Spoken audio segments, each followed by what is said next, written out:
कभी सोचा है कि घर का असली मतलब क्या होता है?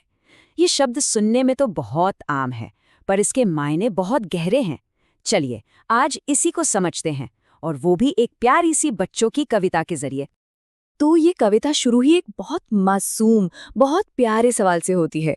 एक बच्चा अपने पापा से पूछता है, पापा क्यों अच्छा लगता है अपना प्यारा प्यारा घर? सच कहूं तो ये सवाल सीधा दिल को छू जाता है ना? और बस यहीं से हमारी ये पूरी पड़ताल शुरू होती है। ये कविता है दिव्यक रमेश की, जिसका नाम है घर। और देखिए, इसकी खासियत यही है कि ये किसी किताबी परिभाषा से शुरू नहीं होती। नहीं, ये तो एक बच्चे के सवाल से शुरू होती है। ये अपने आप में एक इशारा है कि घर का मतलब फैक्ट्स में नहीं, बल्कि हमारी फीलिंग्स में, हमारी भावनाओं में छिपा है। तो फिर पापा जवाब क्या देते हैं? कविता में पापा बताते हैं कि घर एक ऐसी जगह है जो हमेशा अपनी जगह रहती है। मतलब हम कहीं भी घूम घाम लें, कितना भी खेल कूद लें, लेकिन घर को कभी भूल नहीं पाते। ये वो मजबूत नींव है जहां हम हमेशा लौटकर आते ही आते हैं।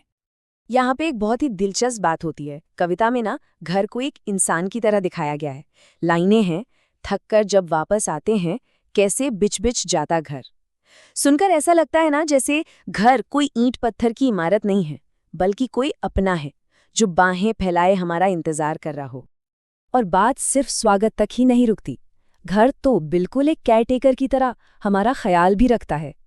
कविता कहती है, खिला पिला आराम दिलाकर नई ताजगी देता घर। मतलब यह हमें खाना देता है, आराम देता है, और हमारी सारी थकान मिटाकर हमें फिर से तरोताज़ा कर देता है। तो घर हमारे लिए ये सब तो करता ही है, लेकिन इस कविता का जो असली सार है, जो इसका दिल है, वो अब सामने आता है। ये हमें सिखाती है कि घर सिर्फ एक जगह, एक मकान नहीं है, बल्कि उससे कहीं ज्यादा एक गहरा एहसास है। और वो एहसास क्या है? कविता की सबसे पावरफुल लाइन, इसका सबसे खूबसूरत मेटाफर है, घर की तुलना माँ की गोदी से की गई है। माँ की गोदी सा घर। जरा सोचिए, माँ की गोद का मतलब क्या होता है? पूरी सुरक्षा, बेपनाह प्यार, एक ऐसी जगह जहां कोई डर नहीं होता।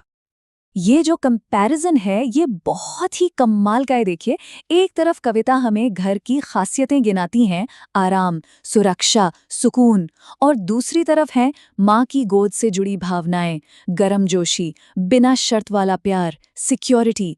कविता इन दोनों को एक साथ लाकर घर की एक इमोशनल, एक भावनात्मक परिभाषा तैयार करती है। अच्छा, तो अब तक हमने घर की इस इमोशनल परिभाषा को समझ लिया। इसके बाद ये जो लेसन है, ये हमें थ्योरी से निकालकर प्रैक्टिकल में ले जाता है। अब बच्चों से कहा जाता है कि इन सारे आइडियाज को अपनी असल जिंदगी से जोड़कर देखें। तो ये कैसे होता है? इसके लिए बच्चों से 4 सवाल पूछे जाते हैं।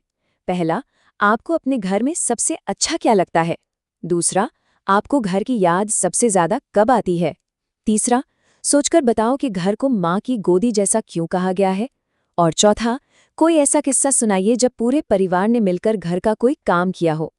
इन सवालों से क्या होता है? बच्चे सिर्फ कविता पढ़ते नहीं, बल्कि अपनी कहानी सुनाने लगते हैं। चलिए, इस आखिरी सवाल पर थोड़ा और गौर करते हैं। कोई ऐसी घटना सुनाइए जब पूरे परिवार ने साथ मिलकर घर का कोई काम किया हो। ये सवाल बहुत जरूरी है। ये इस बात पर जोर देता है कि घर कोई बनी बनाई चीज नहीं है, बल्कि ये हमारे साझा काम, हमारी कोशिशों और हमारी यादों से मिलकर बनता है।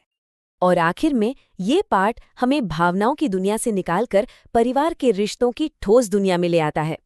मतलब घर और परिवार के बीच का जो गहरा कनेक्शन है, उसे और भी मजबूत किया जाता है।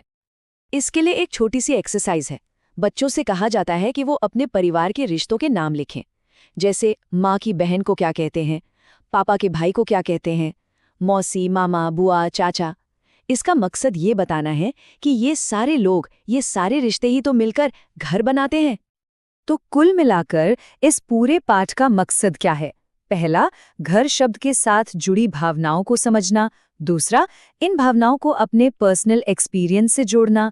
तीसरा, ये समझना कि परिवार ही घर का केंद्र है। और चौथा, पीढ़ियों के बीच कहानियों को बढ़ावा देना। और हाँ, एक और बहुत प्यारी बात है। टीचर्स को कहा गया है कि बच्चे अगर अपनी मातृभाषा, अपनी मदर टंग में भी रिश्तों के नाम लिखें तो उसे भी स्वीकार करें। यह दिखाता है कि परिवार की परिभाषा कितनी समावेशी, कितनी इंक्लूसिव हो सकती है। तो ये सारी बातें हमें एक बहुत दिलचस्प सवाल पे लाकर छोड़ देती हैं। वो ये कि बचपन में पढ़ी गई ऐसी छोटी-छोटी कविताएं घर जैसी चीज़ों के बारे में हमारी सोच को हमारी पूरी जिंदगी के लिए कैसे तय कर देती हैं। इस पर सोचिएगा ज़रूर।